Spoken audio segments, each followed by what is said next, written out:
여러분 안녕하십니까? 여수 MBC 뉴스데스크입니다. 1979년에 개장한 광양항 낙포부두는 시설 노후화에 따른 안전성 개선을 위해 최근 개축 공사가 진행 중입니다. 2030년 완공 예정인데요. 여수광양항만공사는 공사를 진행하면서 부두도 정상 운영하기 위해 다각적인 방안을 강구하고 있습니다. 최우식 기자가 보도합니다. 개장한 지 45년 된 광양항 낙포부두는 석유화학 제품과 비료 등 연간 650만 톤 이상의 화물을 처리하는 여수산단의 핵심 부두입니다. 해안 매립이 아닌 잔교식 부두로 5개 선석이 운영되고 있지만 시설물 성능 D등급으로 노후화가 심각해 최근 공사비 1,800억 원을 들여 4개 선석의 개축 공사가 시작됐습니다. 특히 이번 공사는 항만 신증설이 아니어서 기존 부두를 운영하면서 동시에 공사도 진행하는 보기 드문 경우입니다.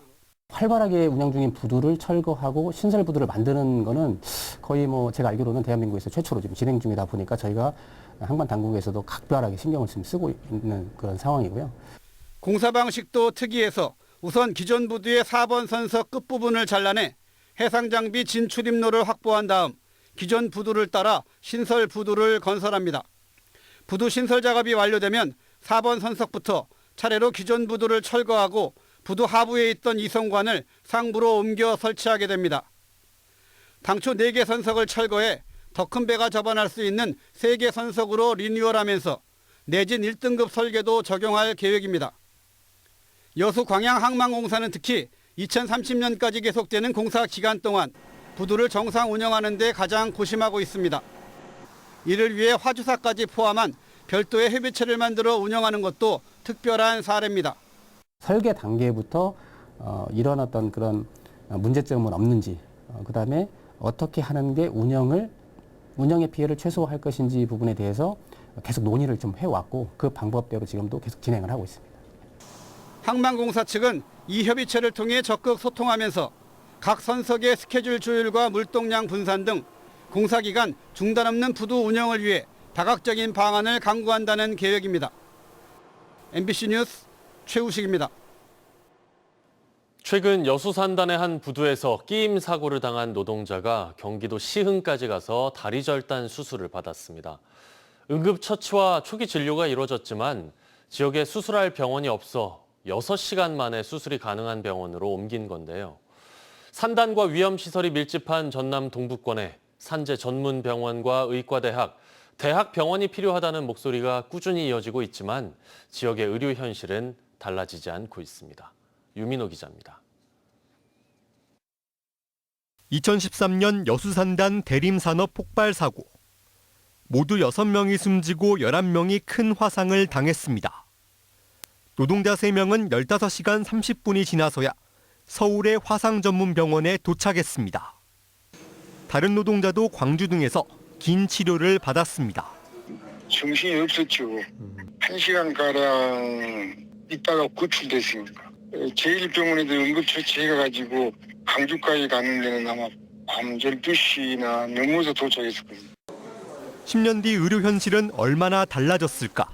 지난달 초 여수산단의 한 부두에서 노동자가 컨베이어 벨트를 점검하다 끼이는 사고가 발생했습니다. 현장에서 응급처치를 하고 여수에 있는 종합병원으로 옮겨졌지만 수술대에 오를 수 없었습니다. 그나마 가까운 대구와 광주에서도 환자를 받을 수 없었습니다. 사실 수시 접박할 수 있는 병원이 전국에 몇 군데 없고 다들 수술 중이어가지고 결국 사고 발생 6시간 만에 경기도 시흥의 한 병원으로 이송됐고 다음 날 접합, 이후 절단 수술까지 받았습니다.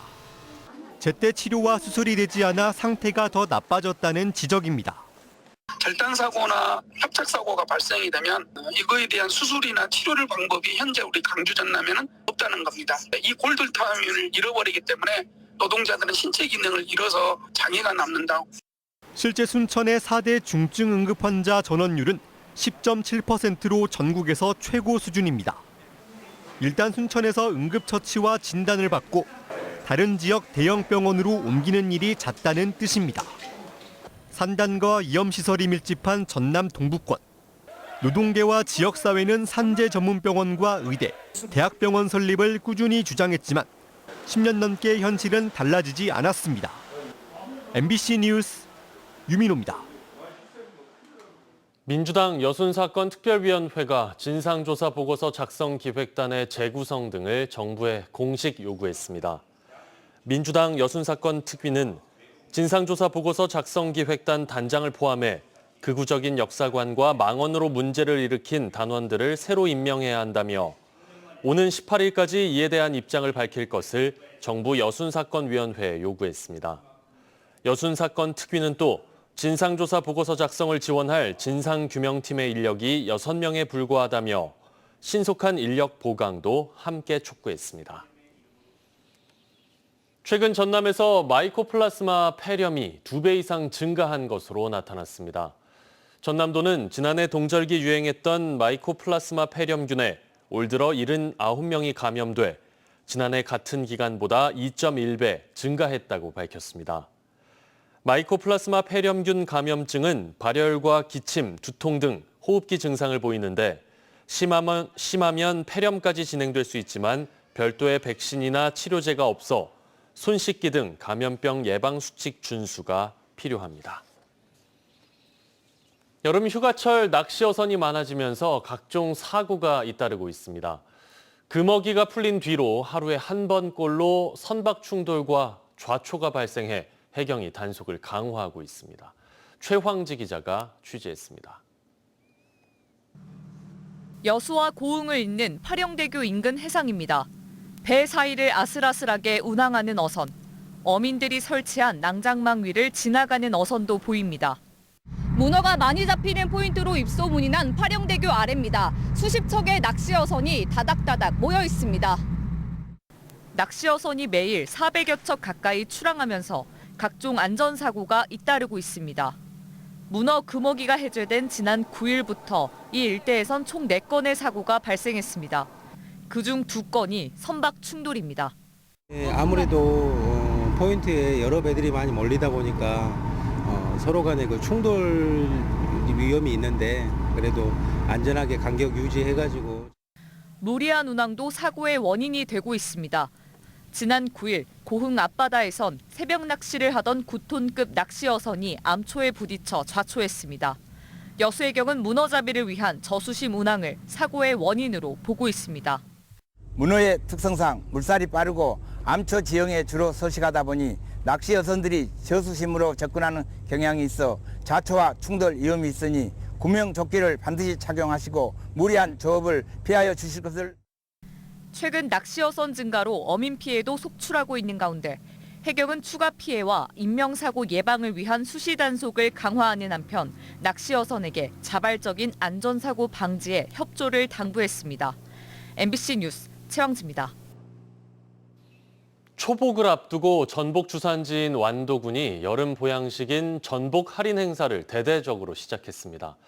전복 생산량이 늘면서 소비 촉진을 위한 건데요. 다양한 가공품 개발과 수출 등 새로운 판로가 확보되지 않으면 가격 하락세는 지속될 전망입니다. 신광하 기자입니다. 서울의 한 대형마트에 완도 전복 특판 행사장이 열렸습니다. 전국 전복의 70%를 생산하는 완도군이 복날엔 전복이라는 주제로 온오프라인 집중 판매 행사를 개최한 겁니다. 판매하는 전복은 소포장 등을 감안할 때 시세의 절반 수준으로 초복을 앞둔 소비자들의 호응을 얻었습니다. 여름 보양식인 전복 가격이 가장 높게 형성될 시기에 할인 판매가 이루어지는 것은 생산량이 많아 가격이 하락하고 있기 때문. 올해 전복 산지 가격은 10마리 25,000원, 20마리 18,000원 선으로 2년 전과 비교해 각각 72%, 22%씩 하락했습니다. 소비도 줄었지만 생산량이 2년 전과 비교해 10% 이상 늘었기 때문입니다. 그만큼 생산량이 많아졌고 또 생산적인 기술도 많이 좋아졌고 그렇기 때문에 이제 생산량이 대량화됐는데 실질적으로 소비는 안 되고 있고. 살아있는 상태로 소비가 이루어지는 전복에 대한 인식을 바꾸는 것도 관건입니다.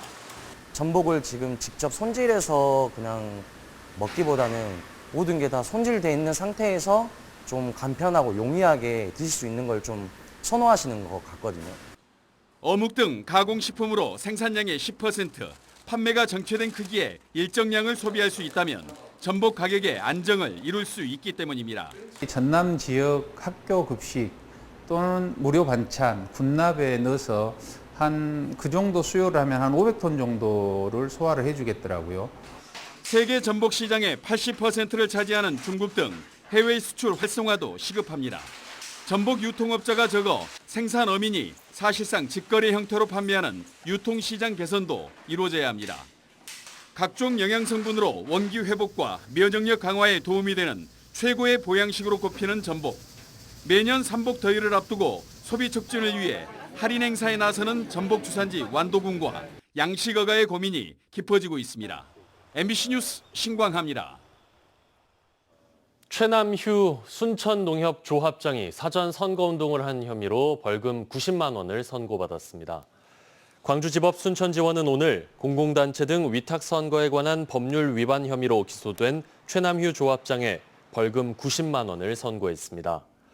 재판부는 최 조합장이 지난해 3월 전국 동시조합장 선거 당시 순천 지역의 한 월간지에 50주년 기념 인터뷰라는 취지로 기사를 게재했다며 이는 사전 선거운동으로 볼 여지가 있다고 설명했습니다. 조합장 선거는 100만 원 이상의 벌금형이 확정될 때 당선이 무효 처리돼 최 조합장은 직위를 유지합니다. 전남 동부권 6개 대학이 내년부터 시행하는 전라남도 지역 혁신 중심 대학 지원 체계 라이즈 사업을 위한 협의회를 개최했습니다.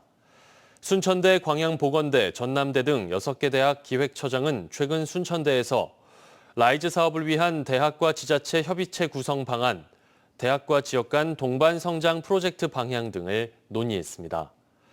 지역을 3개 권역으로 구분한 전남 라이즈 시범 사업은 동부권 7개 시군 6개 대학이 함께 지역 현안을 해결하는 내용을 담은 사업 계획서를 전라남도에 제출해야 합니다.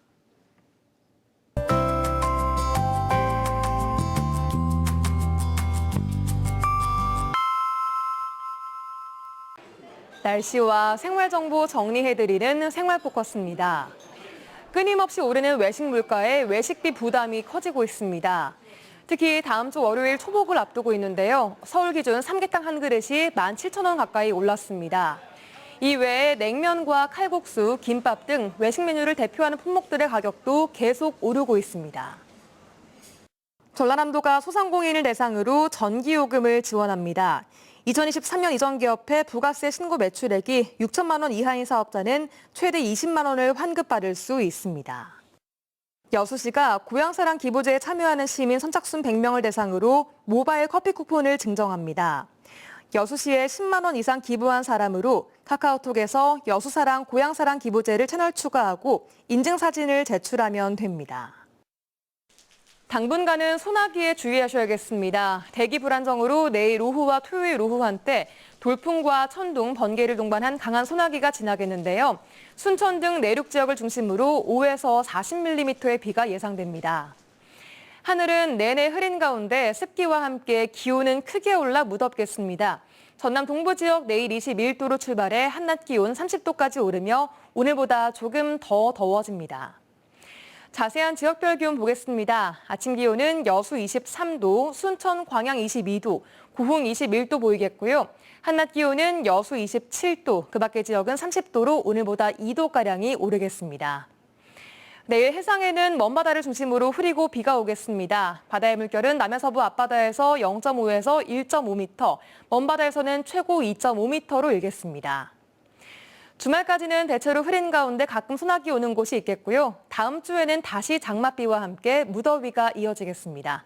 지금까지 생활포커스 송유라였습니다. 휴무 중이던 여수경찰서 소속 한 경찰관이 바다에 빠진 노인을 신속하게 구조했습니다. 지난 6일 오후 2시쯤 여수시 화정면 낭도 인근 해상에서 70대 남성이 발을 헛디뎌 바다에 빠지는 사고가 발생했고 이를 우연히 본 여수경찰서 112 종합상황실 소속 정재두 경사가 직접 바다로 입수해 이 남성을 구했습니다. 이후 이 남성은 소방에 안전하게 인계됐고 생명에는 지장이 없는 것으로 알려졌습니다. 순천의 기업체 가운데 76%가 3일 이상의 학예 휴가를 시행할 계획인 것으로 조사됐습니다. 순천상공회의소가 관내 156개 제조업체를 대상으로 올해 학예 휴가 실시 여부 등을 조사한 결과 전체의 76%인 120개 사가 휴가를 실시할 예정인 것으로 나타났습니다.